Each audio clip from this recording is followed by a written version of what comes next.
Good morning, andito tayo sa ating building number 5 dahil meron tayong minomonitor dito na bagong nag-undergo ng antibiotics treatment.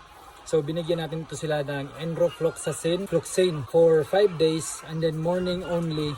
And then nung hapon ay binigay natin ng multivitamins plus vitamin C. So very important na magkaroon ng vitamin C para medyo tumaas or mapaboost natin yung kanilang immune system. Ngayon guys ay 2 days after ng antibiotics. Tinitingnan natin kung may pagbabago ba sa behavior, may pagbabago ba sa appearance, may pagbabago ba sa consumption ng ating mga alaga dito para malaman natin kung meron bang improvement sa treatment. Kapag nag-undergo tayo ng treatment process, especially sa mga antibiotics na treatment, ay wag muna tayong mag-expect ng immediate result. Lalo na kapag mga water-soluble antibiotics yung ginagamit natin, is slow acting yan sila. Hindi immediate yung effect nila.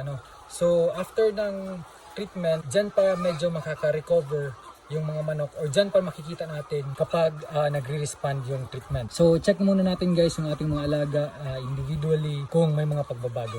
So ito na pala ngayon yung ating mga alaga na nag-undergo ng treatment. So yung previous natin nakita, marami yung nakahiga at marami yung mga nakapikit ang mata.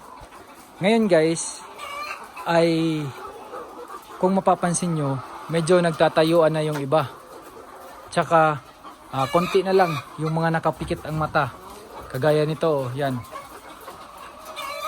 So, yung iba medyo nakaka-recover na.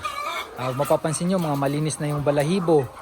So, ibig sabihin yan guys, yan. Naglilinis na ng mga sarili. Yan, naglilinis na sila ng mga sarili. Ibig sabihin yan guys, ay medyo maganda na yung pakiramdam nila. Katulad din ito sa mga tao guys, kapag hindi masyado maganda yung pakiramdam, palagi-lagi natutulog, wala silang pakialam about their looks, yung mga hitsura nila. Basta yung kung bagsak yung katawan nila ay gusto lang talaga nila matulog, mamahinga, maghapon. Ganun din yung mga manok natin. So wala yang sila pakialam sa hygiene or kung ano yung hitsura nila, kung marumi na ba sila or maitim na ba yung balahibo nila, wala yan silang pakialam. Kapag maganda na yung kanilang pakiramdam, ay yan, nagsisimula na silang kumbaga nag-care about their hygiene. Katulad niya, naglilinis na ng mga balahibo, marami ng mga mapuputi na balahibo, and then nakikipag-socialize na sila, nakikipaglaro na sila sa mga kasama nila. So, yun yung mga behavioral change. Yan, medyo kumakain na din, malalakas na din kumain. And then, hindi pa to nag-egg drop. Kaya, okay pa tong mag-undergo ng antibiotics.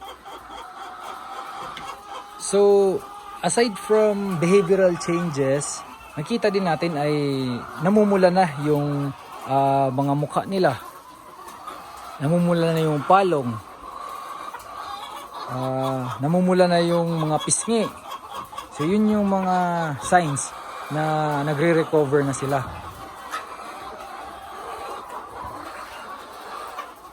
Pareho sa tao guys, kapag medyo blooming yung mga tao, so maganda yung pakiramdam nila. Pero kapag pale or maputla, so maybe may mga may mga nararamdamang hindi maganda. So ganun din yung ating mga alaga. So very important na ma-assess talaga natin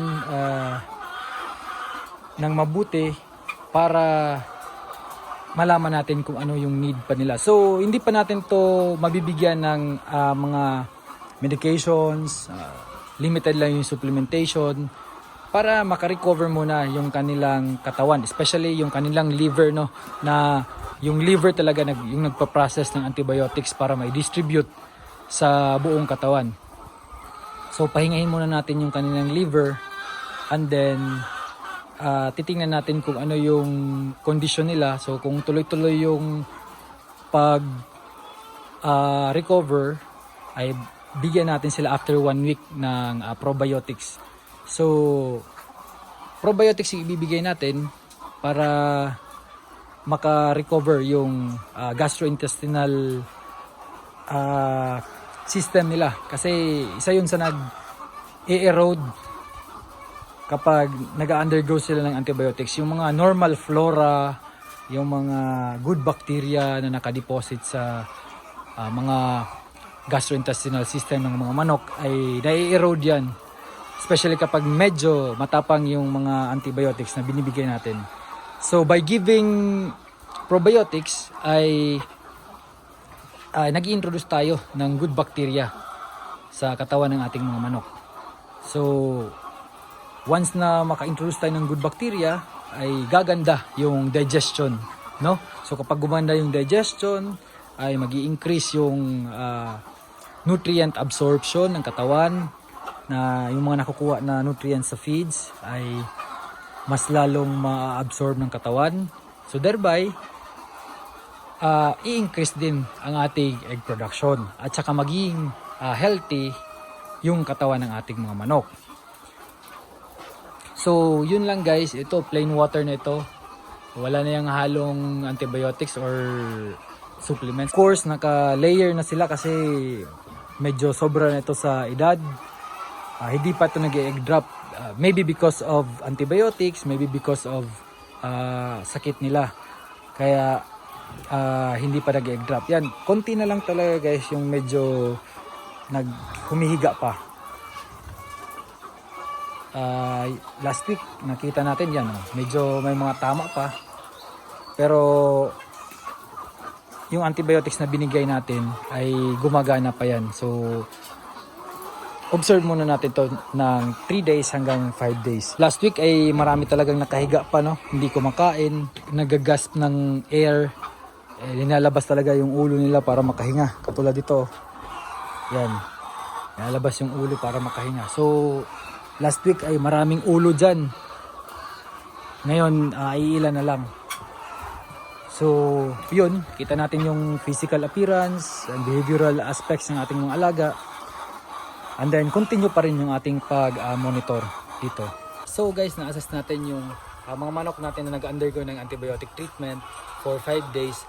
And then, nakita natin na may mga positive signs of recovery sa ating flocks.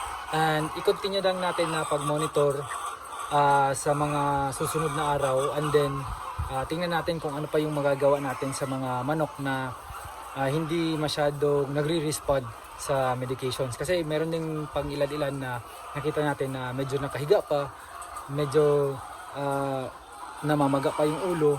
So, titingnan natin kung ano pa yung magagawa natin after 3 to 5 days na monitoring. So, yun. Maraming salamat sa panonood nyo ng video ito at sana ay may natutunan naman kayo ngayon. Happy poultry farming! Bye!